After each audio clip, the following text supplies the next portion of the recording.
मित्रों नमस्कार। आपका बहुत बहुत स्वागत है। मित्रों, आज केंद्र सरकार ने किसानों को, सेंट्रल गवर्नमेंट के कर्मचारियों को, पेंशनरों को और रेलवे के कर्मचारियों को दिवाली का तोहफा दिया है। सरकार ने जुलाई महीने का डीए आज अनाउंस कर दिया। ऐसा अक्सर होता है, जो डीए साल में 2 बार मिलते हैं, एक जनवरी में और एक जुलाई में। तो सरकार ने इस बार का जो जुलाई का ड्यू था उसको आज कैबिनेट ने क्लियर कर दिया। आज सीसीईए की cabinet committee on economic affairs की मीटिंग हुई थी और उसमें डिसीज़न लिया गया कि सेंट्रल गवर्नमेंट के एम्प्लॉयज़ को और पेंशनरों को 4% डीए की रकम, यानी एक और किस्त दी जाएगी। तो अभी जो डीए है वो 42% है, 4% और बढ़ के वो 46% हो गया है।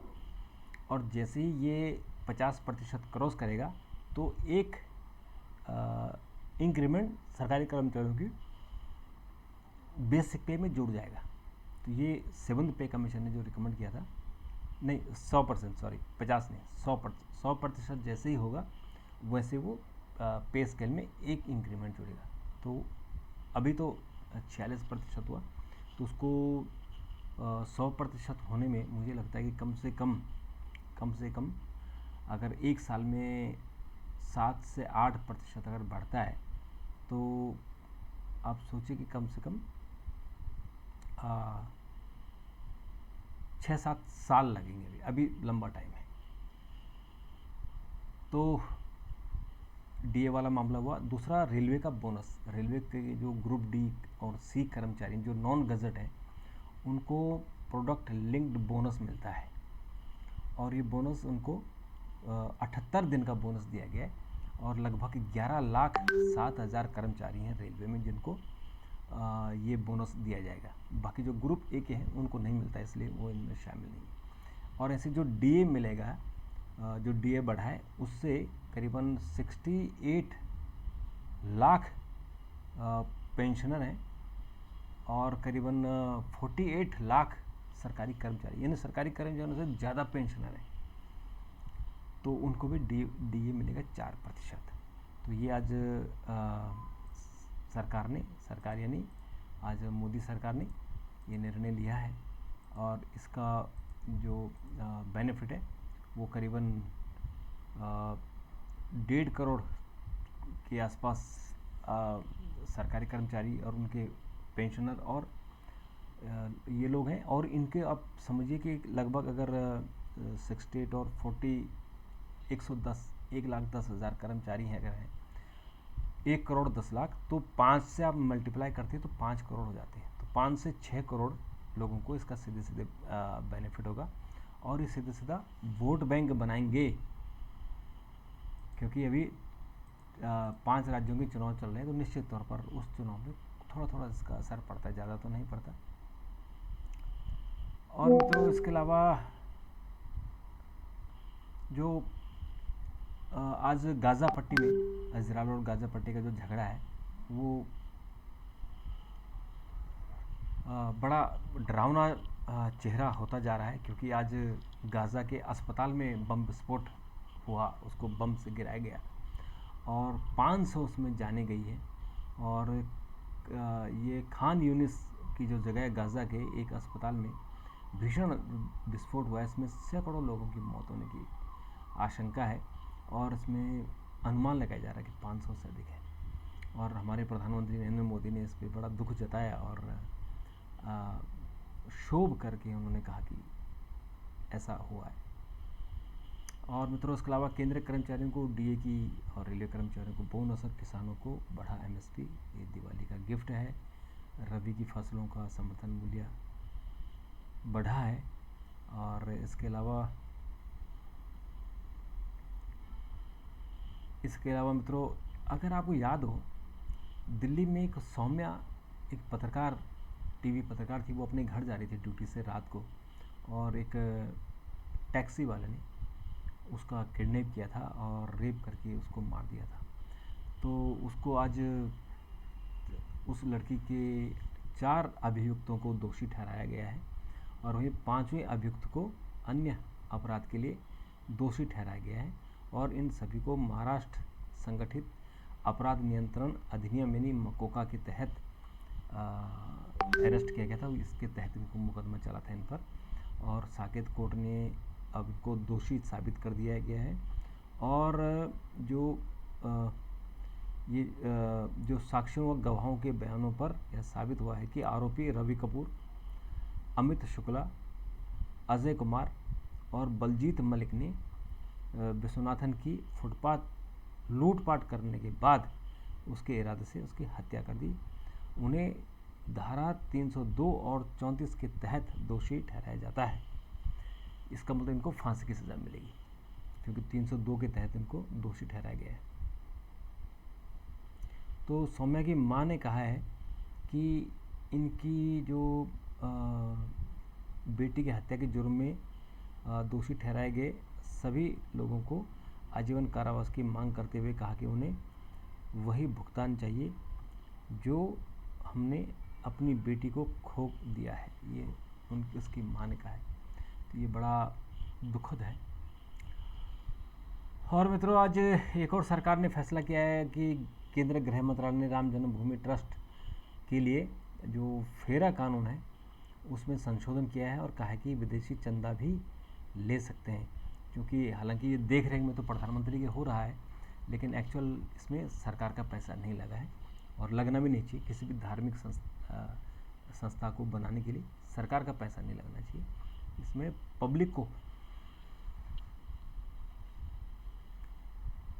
पब्लिक को साथ देना चाहिए। और मित्रों, आज एक और बुरी खबर है कि आजम खां, जो उत्तर प्रदेश के बड़े नेता, सांसद रहे, एमएलए रहे, मंत्री रहे, इनको और उनकी पत्नी को 7 साल की सज़ा सुनाई गई है।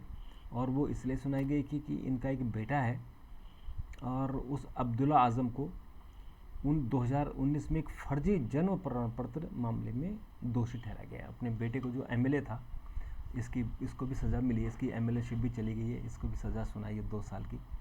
और पत्नी और आजम खां को भी 7 साल की सज़ा सुनाई है। और भी मामलों में आजम खां को सज़ा सुनाई गई है। आजम खां आजकल जमानत पर है। आजम खां के बहुत बुरे दिन चल रहे हैं, बहुत बुरे दिन। सुप्रीम कोर्ट ईडी के अधिकारियों की समीक्षा करेगा। सुप्रीम कोर्ट ने धन शोधन निवारण अधिनियम पीएमएलए के तहत गिरफ्तारी और तमाम जो ये लगातार राजनेताओं की गिरफ्तारी हो रही है, उससे एक सवाल उठे हैं। उन सवालों का जवाब के लिए लोग सुप्रीम कोर्ट गए हैं कि कैसे इसको जो मिसयूज़ हो रहा है उसको कैसे रोका जाए। तो सुप्रीम कोर्ट उसकी समीक्षा करने के लिए तैयार हो गया है। मित्रों, पंचम स्कंद माता का होगा। आप सबको नवरात्रि की शुभकामनाएं और माता का आशीर्वाद बना रहे। दिवाली पर मिलेगा मेगा मिश्रित योजना लॉन्च करेगा डीडीए। योजना के व्यावसायिक ग्रुप हाउसिंग एवं संस्थागत प्लॉट समेत अन्य शामिल हैं। 5 नवंबर तक होगी पंजीकरण। नीलामी होगा 7 नवंबर को। और मित्रों, इसके अलावा कुछ और खबरें हैं जिन पर हम थोड़ी सी चर्चा कर सकते हैं।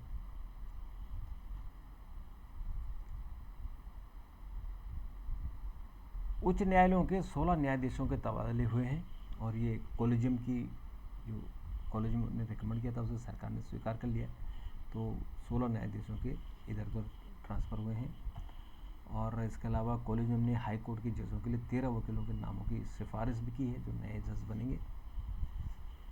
और इसके अलावा राहुल अनपढ़ बच्चा, उन्हें राजनीति का ज्ञान नहीं है, हेमंत बिश्व शर्मा का कहना है। और बीजेपी ने राहुल के आरोपों के बाद गांधी परिवार को घेरा है, क्योंकि राहुल गांधी ने आरोप लगाया था कि जो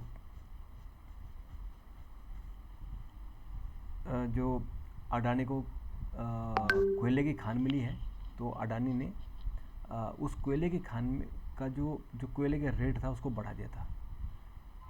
तो इसलिए आरोप लगाया गया है। और उन आरोपों के जवाब में भाजपा ने कहा है कि सबसे भ्रष्ट परिवार है गांधी परिवार, सबसे भ्रष्ट परिवार है।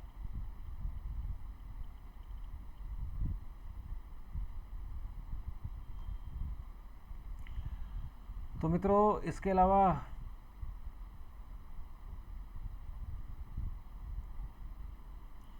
जो गाज़ा पट्टी की खबरें आ रही है, बहुत ही दिल दुखाने वाली खबरें आ रही हैं कि एक तो हमास के कारण इजराइल अब उसके पीछे पड़ गया कि उसको गाज़ा खाली करना है।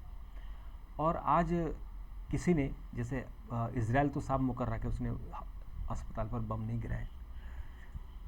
उसका कहना है कि जो ईरान की एक आतंकवादी संगठन है उसने गिराया है। तो अभी किसी ने जिम्मेदारी नहीं ली है, लेकिन 500 लोग मरे हैं और जो बच्चे और छोटे छोटे बच्चे इसमें घायल हुए हैं, क्योंकि वहाँ पानी नहीं है पीने के लिए, वहाँ खाना नहीं है, अन्न नहीं है, बहुत बुरी स्थिति में है। तो इसलिए जो डॉक्टर अब वहाँ जो है बिना एनेस्थीसिया के सर्जरी कर रहे हैं। किसी का अगर सिर फट गया, किसी का हाथ टूट गया, तो वो वैसे ही सिल रहे हैं वो बिना एनेस्थीसिया के। सोचिए कितने दर्द में वो होंगे।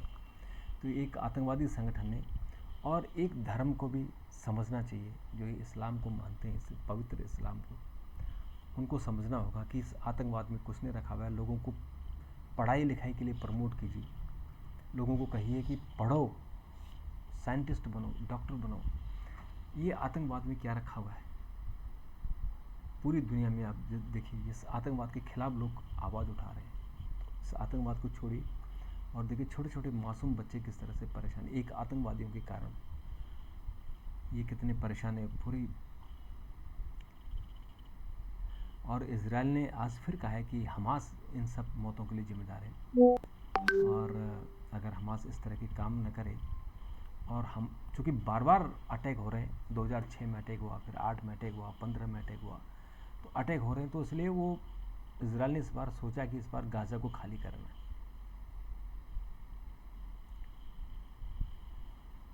तो मित्रों, आज न्यूजीलैंड की अफ़गानिस्तान पर 149 रन की शानदार जीत हो गई है।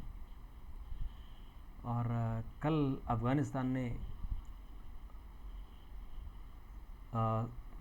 साउथ अफ्रीका को हरा दिया था, उलटफेर कर दिया था। और मित्रों, अब जो भारत नंबर 1 पर था, अभी न्यूजीलैंड नंबर 1 पर आ गया, क्योंकि उसके 4 मैच हो गए, चारों में से 4 जीत गया। तो अब उसकी रन रेट भी 1.9 है और भारत नंबर 2 पर आ गया है। हमारा रन रेट 1.8 है। लेकिन अभी हम चूँकि 3 मैच हमने खेले, तीनों जीते हैं, तो हम नंबर 3 पर हैं और नंबर 4 पे भी आ सकते हैं। तो अभी मुख्य मुकाबला जो भारत का होगा, ये मैच जो है 2 बजे होगा और इसमें हमारा मुकाबला बांग्लादेश है। तो निश्चित तौर पर जीत तक पक्की है इसमें। तो इसके साथ ही फिर भारत फिर नंबर 1 पर आ जाएगा। लेकिन रन रेट सुधारना पड़ेगा, क्योंकि न्यूजीलैंड का 1.9 है, हमारा 1.8 है। तो हमें 2 करने पड़ेंगे, तब जाके हम नंबर 1 पर आएंगे। और इसके अलावा मित्रों, अभी इतना ही। फिर आपसे मुलाकात होगी, तब तक के लिए नमस्कार, थैंक यू, धन्यवाद।